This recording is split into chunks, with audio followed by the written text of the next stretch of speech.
Vedic ontology, known as Triyaitavada, describes a cosmos defined by the eternal interaction of three distinct entities: God, the soul, and matter.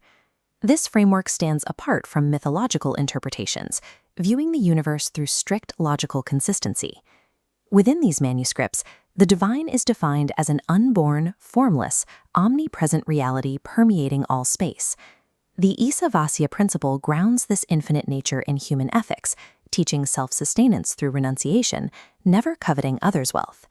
In the 19th century, Swami Dayanand Saraswati used the analytical rigor of Satyarth to deconstruct these texts, stripping away centuries of anthropomorphic additions.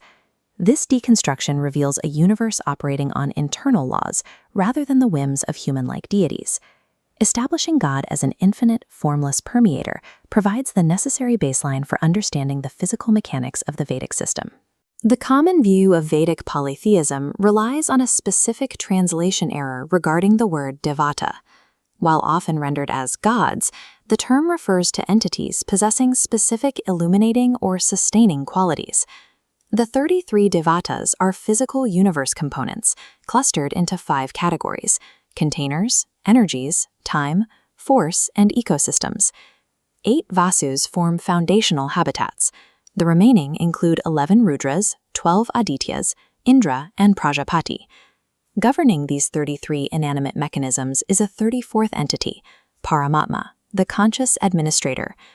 By identifying the gods as the physical machinery of the universe, the Vedas describe a rigorous system of monotheistic administration.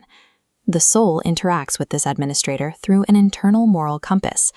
Maharishi Gautama's Nyaya Sutra describes this as the instinctive shame felt during a dishonest act and the confidence felt during a righteous one. This internal feedback loop reflects the unity of divine justice and mercy. Often viewed as a paradox, Vedic logic suggests these attributes reside on a single fulcrum. If an administrator pardons an offender, they effectively commit cruelty against every future victim of that individual. True mercy manifests as precise justice, as it ensures the protection and stability of the entire population through the consistent application of law. The necessity of a perfectly consistent, infinite administrator creates a logical barrier to the concept of Avatarvada, or divine incarnation. For an omnipresent entity to compress into a localized physical silhouette would break the spatial continuity required to manage the cosmos.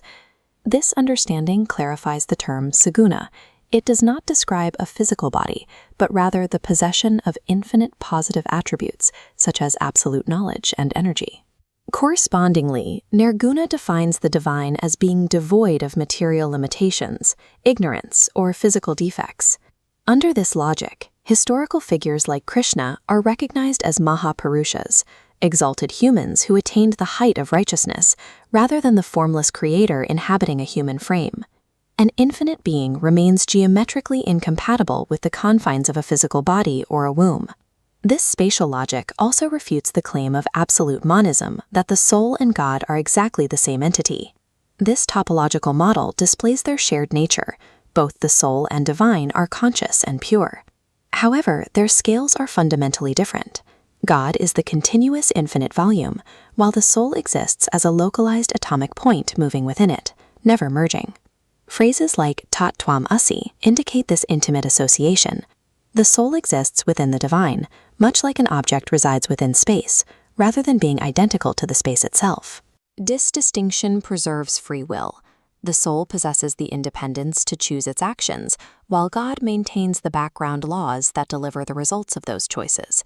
If the soul and the divine were a single entity, the concepts of personal agency and karmic retribution would collapse under their own internal logic. The Vedic triad of stuti, prarthana, and upasana functions as a method for the soul to navigate this cosmic system. Stuti serves as a psychological anchor. By focusing on perfect divine attributes, the individual gradually reshapes their own character toward those same ideals. Prarthana, or prayer, follows a similar logic. Divine assistance functions as a supplement to exhaustive personal effort, requiring the individual to first act to the limit of their capability. Upasana is the process of cognitive alignment. Through Ashtanga yoga, the individual stabilizes their internal mental frequency until it aligns with the constant, peaceful nature of the divine.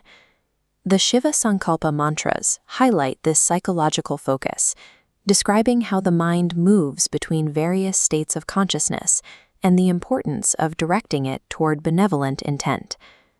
Worship acts as a mechanism of cognitive alignment, shifting the finite mind toward the stability of the cosmic background. The necessity for this knowledge appears at the very beginning of human history. Just as a child requires a teacher to learn the fundamentals of language, early humanity required a foundational instruction in cosmic laws. God's formless nature precludes acoustic speech.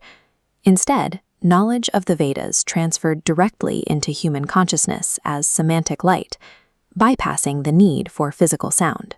4 individuals, Agni, Vayu, Aditya, and Angira, became the first to receive this non-acoustic revelation, establishing the bedrock of Vedic thought.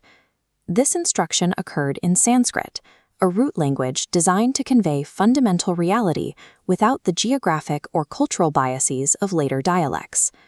The Tritavada system provides a cohesive framework for existence. It describes an infinite administrator of justice, an atomic soul endowed with free will, and a material world governed by consistent laws. The Vedic cosmos functions as a rational system of justice and agency, rather than a mythology of warring deities. It is an integrated framework for understanding ultimate truth.